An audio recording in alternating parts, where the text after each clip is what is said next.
Hi everyone, so I'm joined here today outside Belmarsh Prison in solidarity for Julian Assange, and who do I run into but Chris Williamson. Hi Chris, how are you? Nice to meet you. So what brought you down here today? Well, I wanted to show my solidarity with Julian Assange. I mean, I feel really disgusted with the way in which the British authorities have treated him, and indeed the Ecuadorian regime too. I mean, you know, since Moreno has been elected as president, we knew that shortly after that there'd been a change of tack compared to the previous incumbent. And so I was worried that they may have withdrawn the asylum that they'd offered to Julian Assange, and obviously that's actually turned out to be the case. But to see him dragged out in the way in which he was by the British police, I think brought shame on the country, to be honest with you, because Julian Assange is someone who really shone a light on the abuse of state power, shone a light on the war crimes, really, that the United States have perpetrated in Iraq, and I think has done an incredibly vitally important job in actually drawing attention to these facts, and to hopefully ensure, you know, the public opinion is such that, certainly in this country anyway, we never see a government in the future taking the nation to war, an illegal war, as we saw in Iraq with a million people who've lost their lives. Yeah, I think what worries me the most, you mentioned the Iraq War there. The Iraq War, the media during the Iraq War period was so off. I mean, they cheerled us into that war when really all the evidence was pointing in the opposite direction. Now we're in a situation where you've got independent like me pointing you in the right direction, and again the media are doing it. And obviously this is really worrying, because this is a case that directly will affect them. What do you think about their silence on the matter? Right up until this point, they've cheerled us into it, and then all of a sudden they're going, no, well, wait, okay, we shouldn't extradite Julian Assange. What do you think that says about their complicity in this?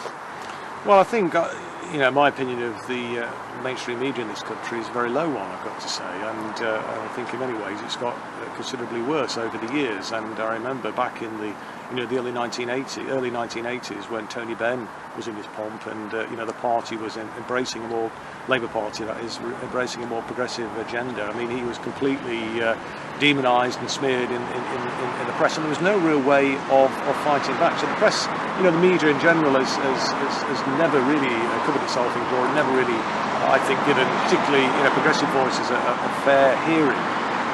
But now we do have the independent media, the social media, which isn't perfect, far from it. I mean, it can be a sewer as well as a place which is really democratised, I think, at the media. But it's given an opportunity for people to hear a different voice, in a sense, to hear a different perspective, and I think the key role that the alternative media can play is, in fact, shining a light on the shortcomings of the mainstream media. And I think, we're seeing their circulation diminishing, but they do still have a significant influence on opinion, and it's therefore essential, I think, that we try and grow the alternative media in order to give that alternative voice, a hearing, so that people, can make their own mind up, can hear different perspectives, and come to a view.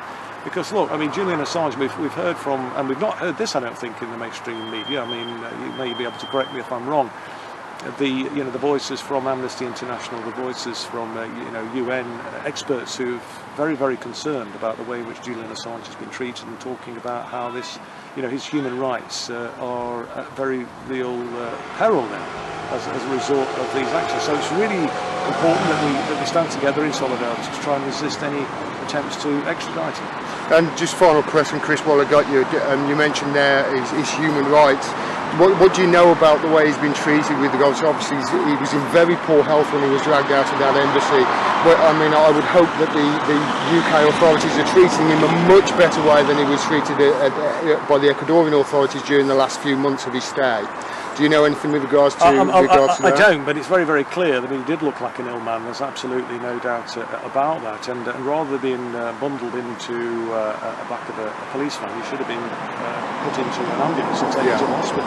I mean, I don't know how they're treating him here in prison, but he needs medical treatment, it seems to me, not to be incarcerated in prison here.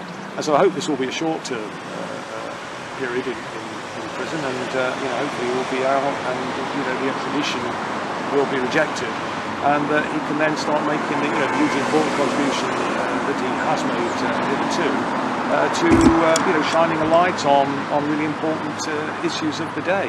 And rather than putting this guy in prison, we should be venerating him for the hugely, vitally important role that he's played in actually, drawing attention to these grotesque abuses of state power that we've seen.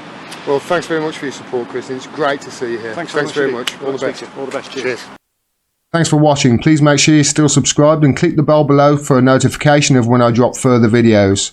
Also, click through to my website to find out ways which you can support me. I can't do this without your support, and I really appreciate it. Till next time, peace and take care.